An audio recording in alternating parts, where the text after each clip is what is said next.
pertanyaan berikutnya. Bismillahirrahmanirrahim. Assalamualaikum warahmatullahi wabarakatuh. Waalaikumsalam warahmatullahi wabarakatuh. Kasus di Jakarta Utara itu kasusnya sudah menikah 15 tahun tapi nggak pernah berhubungan badan dengan suami dan istri. 15 tahun 15 tahun. kuatnya. Iya, saya juga bingung. Tapi memang ketika saya ruqyah juga ada indikasinya ada. Cuma dia sendiri nggak mau untuk melepaskan buhul-buhul, jimat-jimatnya nggak mau dikasih gitu kan. Ya aku sih bilang ya udah terserah lah. Yang penting kita udah usaha, kalau mau ke dukun ya silahkan, karena dia ngotot ke dukun kan. Yang saya tanyakan ini loh, kok beberapa kasus yang saya tanganin itu karena saya bisa sedikit ruqyah, 4 ya, terutama 4 perempuan rata-rata selalu bersembunyi di aurat perempuan. Di rahim maksudnya? Oh, di rahim. Itu kira-kira bacaan apa yang bisa khususkan untuk melepaskan buhul-buhul yang ada di bagian rahim itu? Karena kita udah coba teknik herbal, daun bidara segala macam, kita udah teknik mandiin dengan daun bidara, tapi kok sepertinya belum tuntas mungkin ya, atau memang masih tergantung dengan buhul-buhul yang disimpan yang tidak diserahkan itu. Apakah harus bisa nggak sih tanpa diserahkan, harus dihilangkan tanpa harus membakar? Atau biasanya kan saya bakarkan jimat-jimatnya itu. Antum ngapain repot-repot sama orang yang nggak mau sembuh? Bagaimana? Ngapain repot-repot sama orang yang nggak mau sembuh? Cari pasien lain yang mau sembuh. Iya, betul. Ya, saya selalu kayak gitu. Mau ikut saya, ayo, enggak, cari yang lain. Silakan cari orang yang bisa menyembuhkan kamu, nggak bakal ada. Quran harus ditegakkan. Nggak mau, cari yang lain, kamu nggak bakal bisa dapat. Ya, karena Ibnu Qayyim mengatakan, man lam yashfil Quran fala syafahullah. Siapa yang dia bisa tidak bisa disembuhkan dengan Quran, Allah nggak bakal sembuhkan dia selama-lamanya. Ya sudah, biarkan saja, urusan dia sama Allah Ta'ala. Yang penting antum sudah dakwahkan, ya. Setelahnya serahkan urusan hidayah kepada Allah Azza wa Jalla. Jadi antum nggak usah terlalu capek-capek ngerayu-ngerayu. Kita peruqyah punya harga diri, punya martabat. Kenapa kita ngemis-ngemis ke pasien? Wong kita nggak cari maisah dengan ruqyah kok. Saya ruqyah cuma jadi hobi, bukan untuk maisah, bukan untuk mata pencaharian. Ini seharusnya dilakukan juga untuk setiap ruqyah, sehingga kita nggak kejar setoran, tidak juga mau disetir sama pasien. Mau ikut saya, ayo, enggak, silakan cari yang lain, gitu saja. Karena kita mengemban misi dakwah Quran dan Tauhid, ya. Kita punya martabat, antum punya martabat, antum dibegitukan, saya nggak terima. Ya, seakan-akan kok apa ya, antum yang butuh dia, begitu. Sudah, dia yang butuh Allah. Kita cuma menyampaikan si jimat-jimat syirik harus dihancurkan, ayo hancurkan sini, saya hancurkan. Nggak mau cari yang lain, gitu saja. Ya, kenapa kok selalu di rahim? Nah ini, terlepas dari urusan pasien begel tadi itu ya. Rahim wanita biasanya diduduki jin. Ini tanpa kita bicara sejarah dari ilmu pertalian rantai nasab ya. Setan punya misi besar untuk merusak organ kewanitaan. Ini di zaman Rasulullah ada hadisnya. Hamnah binti Jahas radhiyallahu anha, ketika dia itu punya istihadah terus menerus, jadi rahimnya diguncang-guncang sama setan sehingga dia terus menerus keluar darah. Ketika keluar darah kan tidak bisa sholat tuh. Kata Nabi SAW, hadihi raqdatun min raqadati syaitan. Ini adalah hentakan dari hentakannya setan. Setan guncang-guncang rahimnya biar rahimnya itu terus mengeluarkan darah. Gunanya untuk apa? Bikin wanita tidak bisa sholat, tidak bisa berhubungan sama suami. Suaminya bete, jajan di luar. Tujuannya kan sampai ke situ. Atau kalau nggak seperti itu, dia menduduki rahimnya, ketika mau berhubungan sama suaminya ditutup jalannya sehingga suaminya kebingungan lewat mana ini itu. Ada kasus kayak gitu, orang Banten saya nangan itu. Alhamdulillah sekarang aman, alatul kayak jalan tol. Kemudian untuk mematikan sel-sel sperma sehingga dipitesi sama jin itu supaya nggak jadi anak. Kenapa? Karena kata Rasul, tazawwaju fa inni mukatsirun bikumul umam. Ya. Nikahlah kamu karena aku akan berbangga-bangga bersama para nabi dan rasul lain dengan banyaknya umatku. Maksudnya apa? Banyak-banyaklah punya anak. Pabrik pertama nggak mampu, cari pabrik yang lain. Enggak, nanti ibu ngamuk ke saya, nanti bahaya nih di depan saya. Bercanda itu. Jadi itu tujuannya kenapa rahim diduduki sama setan. Belum lagi sama sejarah pergoiban, demonologi di tanah Jawa ini, ada hantu yang namanya bayi bajang atau bajangkrek.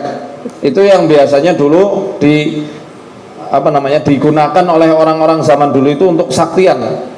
Karena bajang ini, lare bajang ini, kalau dalam ilmu pewayangan disebutnya ajian Candrabirawa, punya Prabu Salyapati, ya, yang ingat pewayangan itu. Candrabirawa itu kalau di Dragon Ball mirip Majin Buu. Tahu Majin Buu nggak? Generasi 90. Majin Buu ini nggak bisa, walaupun kena Kamehameha, dia udah hancur semua tubuhnya, akan tumbuh lebih banyak lagi, betul nggak? Ya. Kecuali waktu kena bola semangat sama si Goku, ya, mati itu Majin Buu. Nah itu Candrabirawa, ya, di pewayangan mirip kayak gitu, gak bisa dikalahkan sama siapapun. Werkudara saktinya kayak apa, punya kuku pancanaka, punya gada rujak molo, gak bisa ngancurin si Candrabirawa ini, si lare bajang ini, karena dia titisan dari Batara Antaboga, ya. Jadi yang bisa ngalahkan si Candrabirawa, si Prabu Salyapati, yang bisa ngalahkan ya Prabu Puntadewa atau Yudhistira. Si Yudhistira kenapa bisa ngalahkan? Karena dia punya kesabaran yang luar biasa tinggi, orangnya lembut, tutur katanya lembut. Nah, orang Magelang lawan Candrabirawa menangan orang Banyumas karena ngomongnya kayak gini, kayak saya ini keras ya. Jadi mungkin susah itu. Jadi Yudhistira ini yang bisa ngalahkan si Candrabirawa. Nah ini diadopsi sama ilmu-ilmu kebatinan zaman dulu. Itu kan sebenarnya mitos, nggak ada kan si Candrabirawa ini. Tapi lagi-lagi setan kan selalu mencari sensasi dari fantasi-fantasi yang ada pada manusia yang ada di sekitarnya. Itu menjadi dongeng dan kepercayaan kolektif yang dipercayai oleh masyarakat kala itu. Dibuatlah ajian Candrabirawa yang betulan. Akhirnya jadi jin-jin yang anak-anak kecil ini, ya, kadang-kadang dititiskannya kepada anak perempuan untuk mendekam di organ rahimnya. Ini yang saya sering temukan. Maka biasanya orang-orang yang ada masalah di rahim pasti sering mimpi gendong bayi di dalam mimpi, dan itu sepaket sama jin yang berwujud atau merubah diri seperti wujud nenek-nenek, dan sepaket dengan wujud jin yang suka menjelma menjadi sosok ular. Itu sepaket tiga ini, bayi, nenek-nenek, ular. Betul nggak, ibu yang lagi kena ganggu di area rahimnya, sering mimpi kayak gitu kan?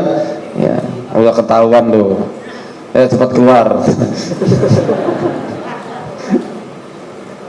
Jadi itu kalau dari sejarahnya, ya, dari sejarahnya itu kayak gitu. Termasuk di keluarga besar saya dari jalur kakek, dari pihak ibu itu kayak gitu. Sepupu-sepupu saya yang perempuan itu diganggu di rahimnya. Ada yang sampai sekarang belum punya anak. Termasuk ibu saya itu dulu mau dijadikan kayak begitu, rahimnya itu sampai diangkat waktu saya kelas 1 SMP. Dan saya produk 11 tahun dari pernikahan bapak ibu. Sedangkan dokter waktu itu mengatakan, Pak, bapak nikah lagi aja. Istri bapak ini sudah nggak bisa hamil lagi, sudah nggak bisa hamil. Ngawur sekali. Tapi ibu saya nggak gentar. Tiap malam tahajud terus sambil minta petunjuk sama Allah, minta dikaruniai keturunan yang soleh dan soleha. 11 tahun dari pernikahan bapak ibu saya lahir setelah bapak haji. Kalau ibu saya nggak mengandalkan tauhid, ya, dan terlalu percaya menuhankan omongan manusia, putus asa, saya nggak lahir, nggak bisa ngomong depan bapak ibu, masih di alam roh, ya. Tapi karena kuatnya keimanan bahwa Allah lah yang bisa melakukan segala-galanya, Allah lah yang memberikan anak, saya lahir, adik saya lahir, dokter bingung, kok bisa? Ini pengalaman dari pribadi. Jadi sebenarnya untuk melawan kasus-kasus rahim adalah kuatkan mental, kuatkan hati dengan tauhid kepada Allah Azza wa Jalla. Kakak saya dibunuh, ibu-ibu, sama setan-setan yang ganggu di rahim ibu saya kala itu, ya. Tahun 87 ada kakak saya langsung meninggal, keracunan kehamilan. Habis itu, nah habis kakak saya meninggal, ibu saya divonis katanya sudah tidak bisa punya anak. 91 saya lahir, 93 adik saya lahir. Tidak ada yang tidak mungkin.